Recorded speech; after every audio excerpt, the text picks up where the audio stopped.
आता जानेवारी महिना हा फक्त खेळाचा, आनंदाचा आणि मौज-मजेचा असतो, बरोबर ना?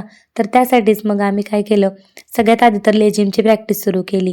त्यानंतर मग आम्ही इकडे नवीन काहीतरी प्रिपरेशन करत होतो, कारण काहीतरी गोष्टी नवीन व्हायलाच हव्यात.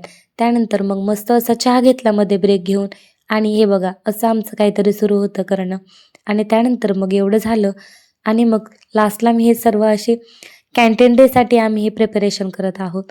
जे की तुम्हाला लवकरच पाहायला मिळेल. त्यासाठी आपल्या चॅनलला फॉलो नक्कीच करून ठेवा. आणि इकडे लेझिमची सुद्धा प्रॅक्टिस बऱ्यापैकी झालेली होती. संध्याकाळी यांनी छान अशी मेथीची भाजी आणली आणि त्यानंतर डायरेक्ट दुसऱ्या दिवशी आहे.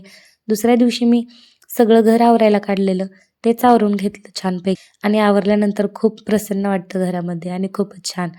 त्यानंतर मग लगेचच थोड्या वेळानंतर शिवांश उठला आणि त्याला भूक लागलेली. मग काय मस्त असे त्याच्यासाठी गोड शेवया आणि माझ्यासाठी तिखट असा मेनू तयार केला आणि मस्त खाल्ला आम्ही दोघांनी. त्यानंतर मग संध्याकाळच्या जेवणामध्ये आज ते जे काल मेथी आणलेली होती त्याचेच म्हणलं धपाटे बनवावेत म्हणून त्याचसाठीच मी इकडे प्रिपरेशन करत होते.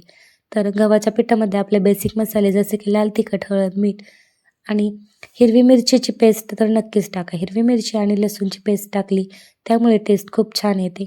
थोडीशी कोथिंबीर आणि भरपूर सारी चिरलेली जी आपली मेथी आहे ती टाकून घ्यायची, बारीक चिरून घ्यायची, स्वच्छ धुवून घेतली आणि मस्त असं त्याला पीठ मळून घेतलं. तर आपलं पीठसुद्धा इथे मळून तयार आहे. तर आज म्हणलं थोडेसे वेगळ्या पद्धतीने बनवावेत म्हणून मग मी आज रुमालावर थापून बनवलेले आणि एकदम भारी टेस्टी झालेले बरं का.